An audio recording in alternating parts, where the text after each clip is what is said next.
são experiências que eu tive, né, no meio aí do sistema quando eu passei por lá, eu percebi isso. Alguns segmentos falam sim abertamente, olha, tem que pagar o preço sim, senão vai perder a salvação, porque o diabo, porque Deus, porque Satanás, porque não sei o que, sabe? E tem outros que não falam abertamente isso, mas eles deixam entender, né? Então, por exemplo, na minha experiência pessoal na Igreja Batista, vocês sabem, eu passei por 6 anos na Igreja Batista, fui um batista daqueles tradicional, sabe? Sabe aquela batista bem antiga, tradicional, que não batia nem palmas, né? Não podia bater palma na igreja, sabe? Essa coisa de aplaudir, né? Vamos aplaudir o Senhor. É uma coisa saudável. Eu particularmente nunca vi problema nisso. Nem quando eu era da própria Batista, eu achava isso estranho. Uma das coisas que eu achava estranho era isso. Eles eram tão mecânicos, sei lá, eu não sei muito bem qual palavra usar, mas é como se fossem, eles eram tão mecânicos, tão robóticos, né? Aquela coisa tão ali quadradinha. Então não pode haver nenhum tipo de emoção, não pode bater palma. Na época que eu era assim, né? Eu não sei como é que tá hoje. Então era aquela coisa bem tradicionalzona mesmo. Nessa época da Igreja Batista, eles não falavam abertamente assim, de perder salvação, entendeu? E não se falava muito nisso. Eu não me lembro, realmente eu não me lembro de haver nenhum tipo de ameaça.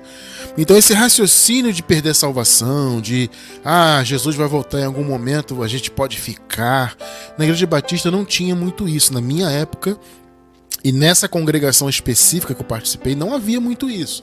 E nas que eu visitei na época, né, que a gente visitava algumas, né, às vezes íamos cantar, tocar instrumentos, fazer algum congresso, alguma coisa, em outra igreja batista, também eu nunca ouvi falar. E na minha época, na Igreja Batista, era um entendimento velado. Já na Pentecostal, não. Na Pentecostal eles falavam abertamente. Se não seguir, vai perder a salvação. Se você sair daqui da igreja, você vai ser amaldiçoado, sabe? E eu fui um dos amaldiçoados, né?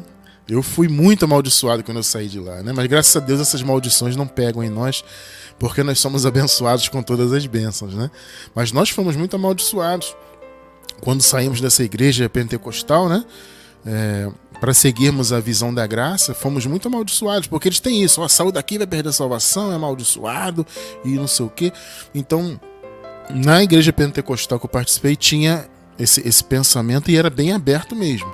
Era aquela coisa de amedrontar mesmo, de colocar pânico nas pessoas, etc. Em qualquer que fosse a religião, eu não tinha o prazer, da palavra como eu tenho em graça. Eu não tinha esse prazer, eu tenho certeza que vocês que estão em graça conosco têm esse prazer, né, de estar ouvindo a palavra, e por isso mesmo que vocês vêm estar com a gente todos os domingos, né?